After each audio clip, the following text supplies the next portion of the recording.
Hello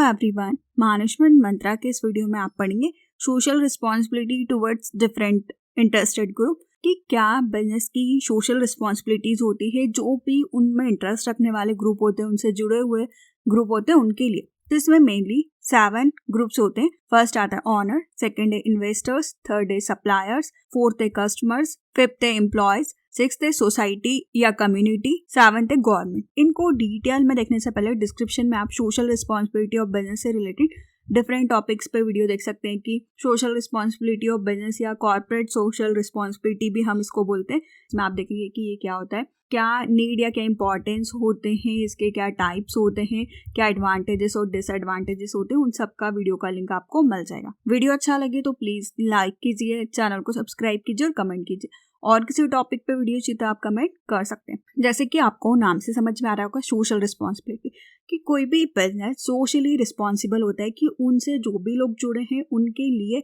society के लिए, समाज के लिए उनकी कुछ जिम्मेदारियां बनती है, दायित्व बनते हैं जिनको कि उनको पूरा करना चाहिए। तो जो बिजनेस होता है उसकी सोशल रिस्पॉन्सिबिलिटी जो भी उनसे डिफरेंट इंटरेस्टेड ग्रुप जो भी उनमें इंटरेस्ट रखते हैं किसी भी बिजनेस में, उनके लिए होती है।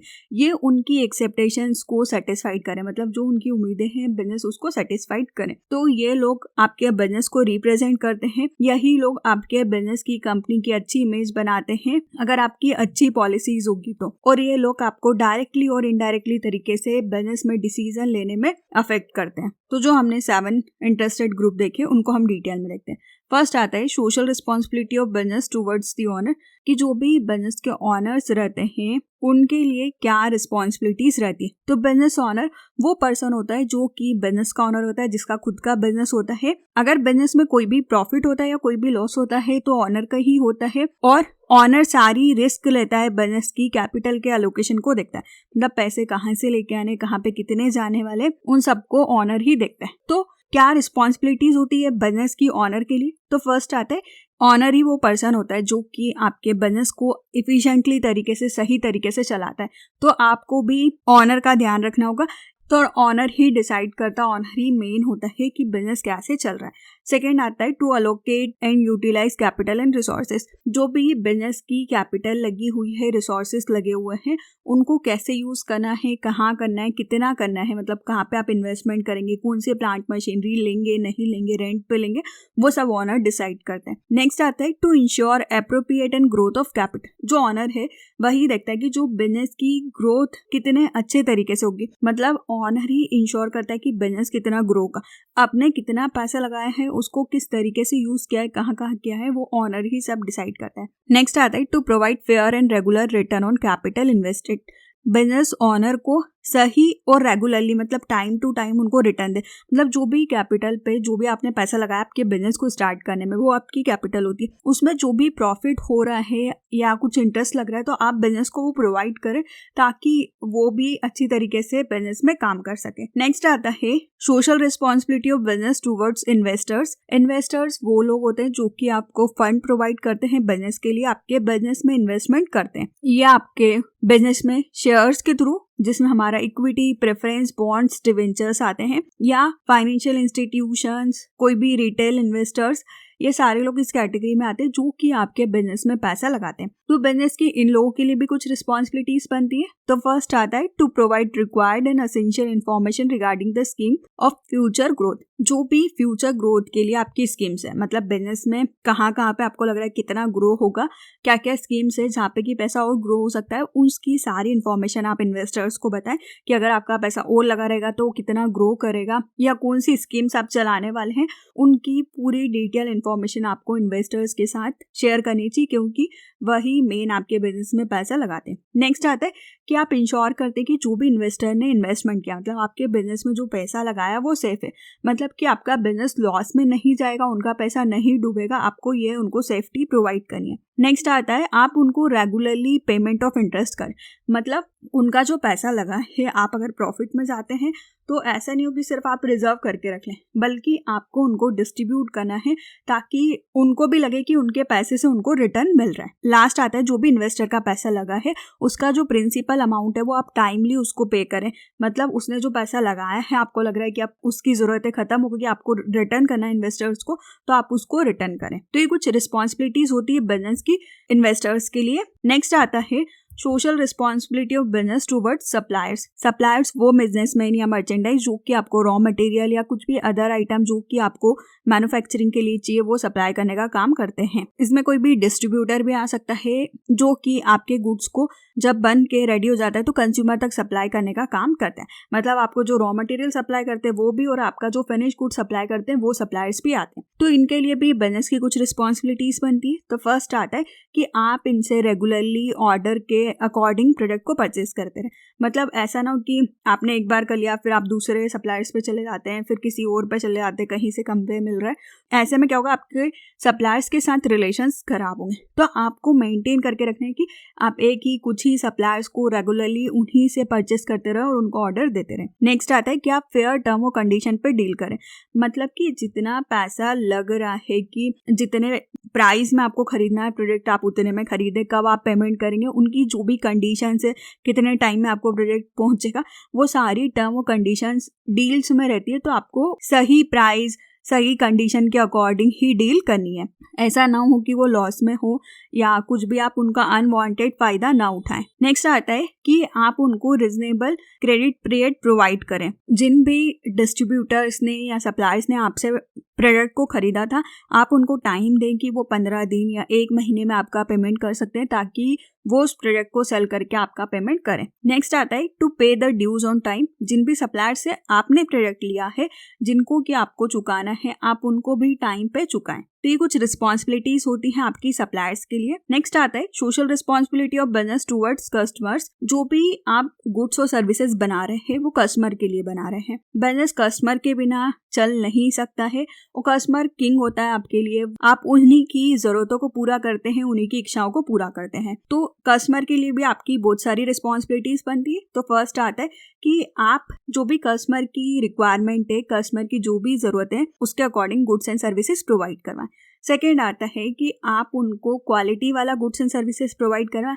मतलब ऐसा नहीं हो कि खराब क्वालिटी वाला बेकार प्रोडक्ट आप उनको बेच रहे हो, तो आपका जो प्रोडक्ट है वो क्वालिटी वाला होना चाहिए। नेक्स्ट आता है कि आप जो भी गुड्स एंड सर्विसेज बना रहे हैं उसकी रेगुलरली सप्लाई करते रहे मार्केट में ताकि जब भी उनको ज़रूरत है प्रोडक्ट मिलता रहे। ऐसा नहीं कि एक बार कर दिया फिर रहने दिया कि प्राइस इंक्रीज कर देंगे आप फिर थोड़ी थोड़ी सप्लाई करेंगे।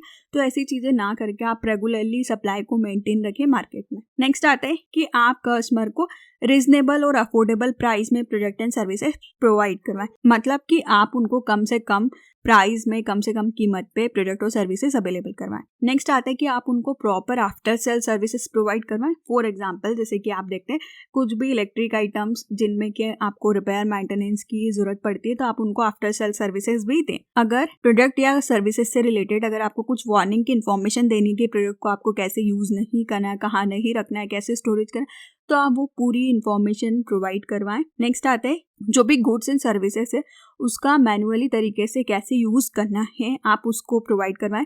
मतलब आप डेमो करके एडवर्टीजमेंट में या उस तरीके से उनको बता सकते हैं ताकि उनको पता चले कि कैसे उनको यूज़ करना है। नेक्स्ट आता है आप उनको प्रॉपर और फेयर ट्रेड प्रैक्टिसेस करें। मतलब आप उनको ऐसा नहीं कि आपने एडवर्टीजमेंट में कुछ और दिखाया प्रोडक्ट कुछ और सेल कर रहे हैं, इस तरीके से ना करें। माल प्रैक्टिसेस ना करके सही तरीके से प्रोडक्ट और सर्विसेज को सेल करें।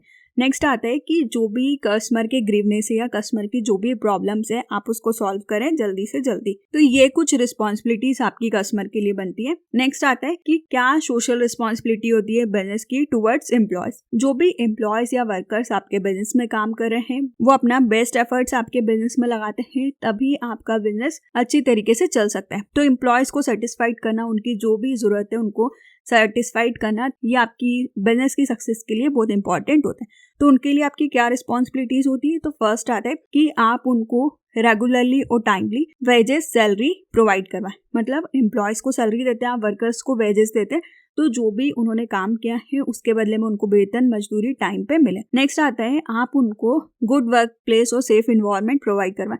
मतलब अच्छा इन्वायरमेंट काम करने के लिए आप उनको प्रोवाइड करवाते हैं। नेक्स्ट आता है आप उनको अच्छी करियर की अपॉर्चुनिटीज और पर्सपेक्टिव देते हैं कि उनका फ्यूचर में भी यहाँ पे ग्रोथ हो सकती है, उनके लिए करियर में भी अपॉर्चुनिटीज अवेलेबल है आपके बिजनेस में। नेक्स्ट आता है आप एम्प्लॉयज को जॉब सिक्योरिटी, सोशल सिक्योरिटी, जिसमें आप उनको प्रोविडेंट फंड मतलब फ्यूचर के लिए पीएफ सिक्योर करके रखें, हेल्थ इंश्योरेंस, उनकी हेल्थ के लिए इंश्योरेंस प्रोवाइड करवाएं, रिटायरमेंट के बेनिफिट्स प्रोवाइड करवाएं।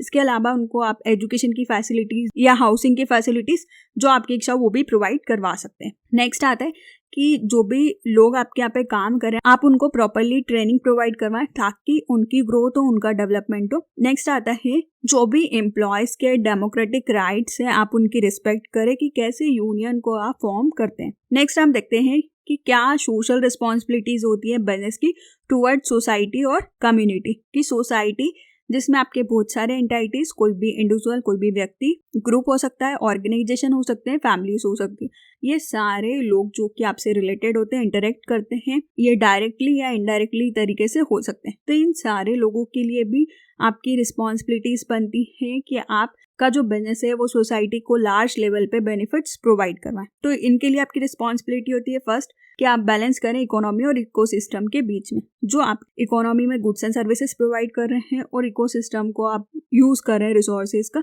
उन दोनों के बीच में आपका बैलेंस होना चाहिए। आप सोसाइटी में लोगों के लिए एम्प्लॉयमेंट की अपॉर्चुनिटीज प्रोवाइड करवाएं कि ज्यादा से ज्यादा लोगों को आप आपके बिजनेस में रख सकते हैं जॉब पे। नेक्स्ट आता है कि आप प्रोटेक्ट करें इन्वायरमेंट को। जो भी नेचुरल रिसोर्सेज हैं वो लिमिटेड है और आपको देखना है कि उनका आप कैसे अच्छी तरीके से यूज कर सकते हैं और आप सोचे कि उनको आप फ्यूचर के लिए भी प्रिजर्व करके रखें। नेक्स्ट आता है आप स्पोर्ट्स और कल्चर को प्रमोट करें सोसाइटी के अंदर। आप हेल्प करें जो भी वीकर सेक्शन है, मतलब जो सोसाइटी के गरीब लोग हैं आप उनकी हेल्प करें। आप उनके लिए कुछ भी चीज़ें प्रोवाइड कर सकते हैं और उनके लिए आप सोशल रिस्पॉन्सिबिलिटी की तरह वेलफेयर के काम कर सकते हैं। नेक्स्ट आता है आप प्रिजर्व करके रखते हैं सोशल और कल्चरल वैल्यू को। सोसाइटी की जो वैल्यू है, उनके जो मूल्य है, आप उनको बढ़ावा देते हैं। नेक्स्ट आता है सोशल रिस्पॉन्सिबिलिटी किसी भी बिजनेस की हेल्प करती है एजुकेशन में, डेवलपमेंट में, किसी भी सोसाइटी के।